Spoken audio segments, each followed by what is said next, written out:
Hello and welcome to this video. In this video, I wanted to share a little mini embroidery tutorial on how to embroider a little swan here. I've been doing some of these mini embroidery tutorials, just a handful of them so far, but I really enjoy doing them, and I kind of see them as kind of like a little sketchbook, but embroidery form. It's just something that you can kind of experiment with your stitch direction and what kind of stitches you want to use.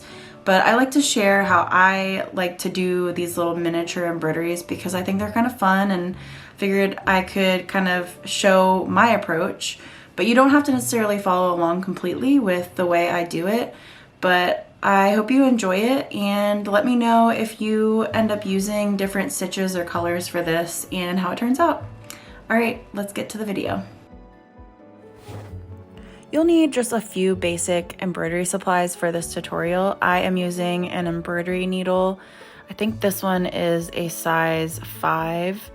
And then I'm also using DMC embroidery floss, and I will leave the colors on the screen that I'm using. And then I also have a pair of thread snips. You can just use whatever kind of embroidery scissors or thread snips you'd like.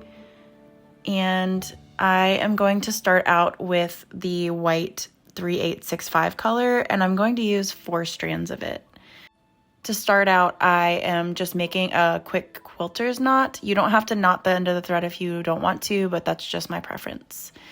So I'm basically just going to be split stitching along the curve of the swan's neck, and I'm just going to be making rows of these split stitches.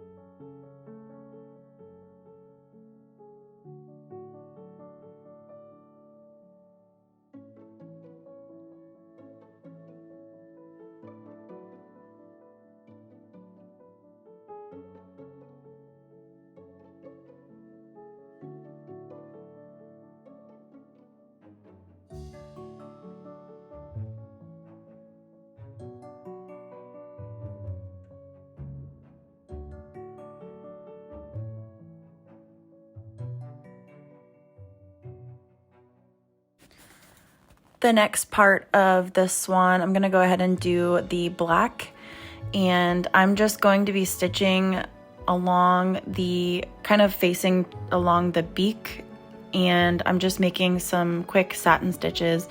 I'm just using 2 strands because this is a pretty small area, so I didn't want to make it too bulky.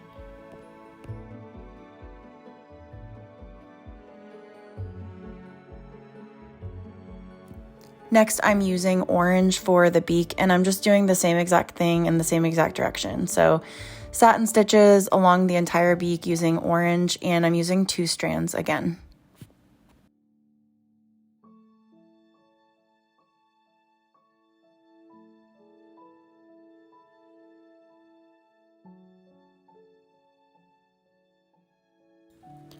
And for the feathers, I'm starting at the very back of the swan because I want them to slightly overlap into one another, and I find that it's easier to do it in this order.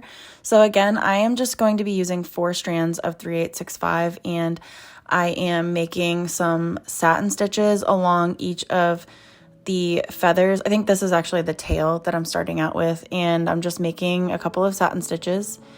And I'm just going to go ahead and do this for pretty much all of the feathers individually.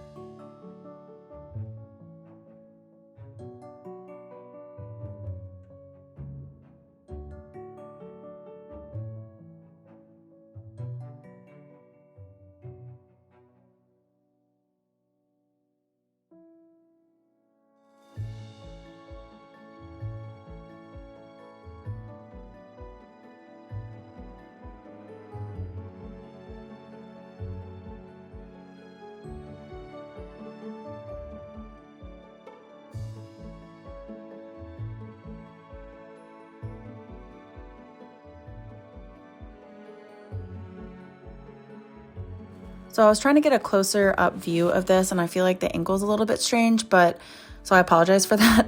But I am doing a split stitch using 4 strands of thread, and I'm doing it along those little curves that are marked out in the wings. This is just going to be kind of padding for the satin stitches that I'm doing now. So I'm going to be starting kind of at an angle for that back wing.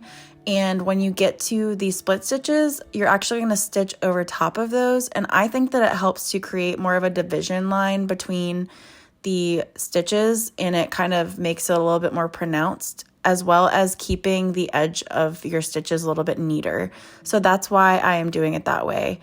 And I will be doing the same thing for the other part of the wing here, except these will be just horizontal stitches along the wing. And I'm also going to go ahead and make some long and short stitches. So as you can see, I'm filling in a little bit over 2/3 of the shape, and then I'm going to go back through and add some long and short stitches to continue filling in that shape. Just because otherwise the stitches would have been really, really long, and sometimes satin stitches don't look as nice when they're drawn across a very large area.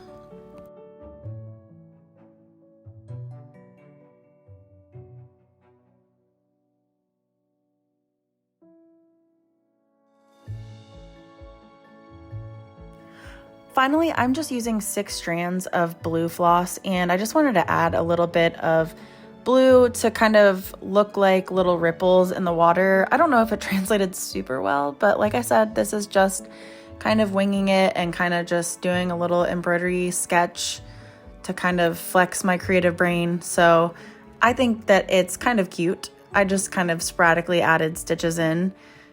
You don't have to do this if you don't want to, but I think it kind of grounded the swan a little bit so it wasn't just a floating swan. But yeah, this is pretty much how it turned out, and I really hope that you enjoy this video. If you're interested in more mini embroidery tutorials or the PDF of this, I will link it down below, and I'll see you in the next video. Thanks. Bye.